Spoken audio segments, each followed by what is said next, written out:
Assalamualaikum warahmatullahi wabarakatuh.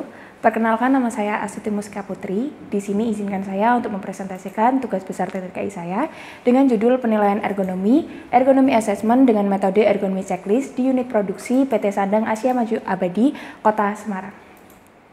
Baik, di sini latar belakangnya, yaitu ada perkembangan dunia industri saat ini telah mengalami peningkatan yang sangat pesat. Oleh karena itu, diperlukan banyak tenaga kerja untuk menunjang adanya peningkatan industri tersebut.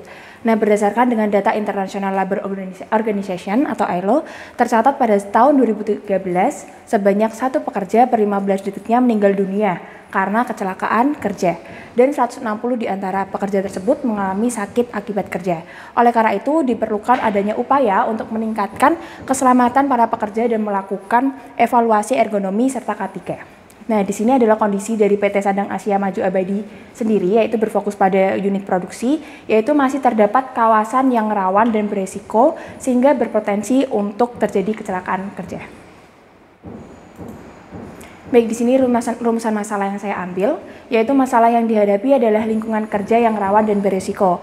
Oleh karena itu, dibutuhkan analisis dan identifikasi mengenai lingkungan kerja dengan metode-metode tertentu untuk mencari adanya penyimpangan, sehingga dapat meningkatkan keselamatan kerja dalam bekerja yang lebih efektif dan ergonomis. Nah, untuk tujuan penelitiannya sendiri ada 2. Yang pertama adalah mengevaluasi dan menganalisis penerapan ergonomi checklist pada PT Sandang Asia Maju Abadi Kota Semarang dengan khususnya pada bagian unit produksi.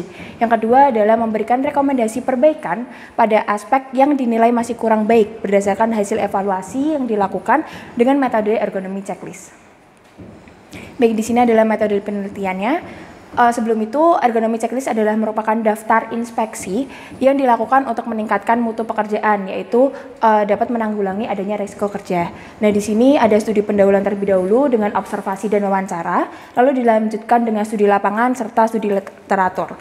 Lalu dilanjutkan dengan identifikasi dan perumusan masalah, penentuan tujuan penelitian, pengumpulan data berupa dengan dokumentasi dan wawancara, pengolahan data dan analisis, dan terakhir adalah pemberian rekomendasi berupa saran dan kesimpulan.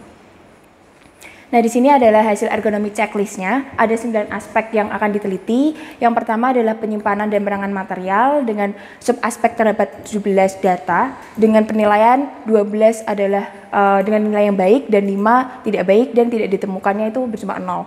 Yang kedua adalah alat-alat atau perkakas tangan dengan subaspek sebanyak 14 dengan penilaian 11 yang baik, namun terdapat 2 yang kurang baik.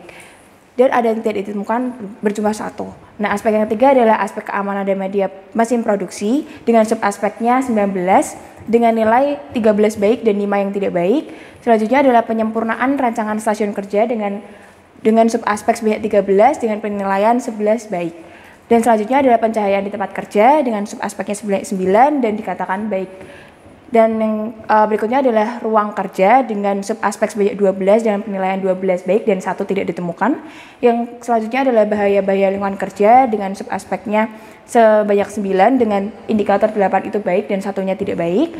Dan selanjutnya adalah fasilitas umum dengan subaspek 12 dengan indikator 9 baik dan 3-nya tidak baik. Dan yang terakhir adalah pengaturan pekerjaan atau organisasi dengan subaspek sebanyak 27 dengan penilaian 23 yang baik dan 3 yang tidak baik, sehingga didapatkan total subaspek sebanyak 132 data dengan indikator baiknya 107 dan yang kurang baik adalah 20. Baik, di sini melanjutkan ke pembahasan dan analisis data.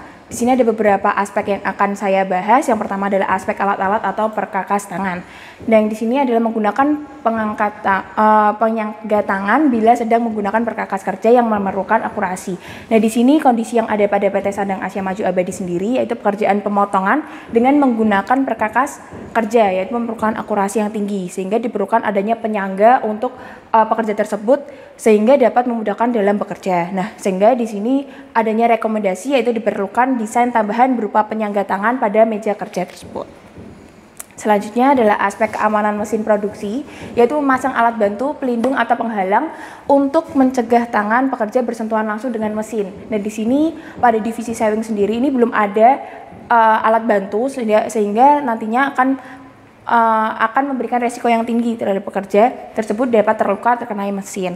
Nah, maka dari itu diberikan rekomendasi yaitu pada pekerja yang cukup beresiko, contohnya adalah penjahit.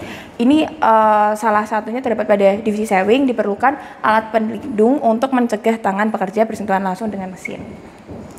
Baik, selanjutnya adalah aspek bahaya-bahaya lingkungan kerja, yaitu mengisolasi atau menutup mesin atau bagian mesin yang memiliki tingkat kebisingan yang tinggi. Nah, di sini seperti kondisi yang ada, yaitu mesin yang memiliki tingkat kebisingan yang tinggi belum memiliki penutup sehingga dapat mengganggu pekerja yang ada di sekitar mesin tersebut. Oleh karena itu diberikan rekomendasi dengan memberikan ruang untuk penutup mesin yang memiliki tingkat kebisingan yang tinggi, dan yang kedua adalah melapisi mesin dengan pengedap suara agar tingkat kebisingan dapat berkurang.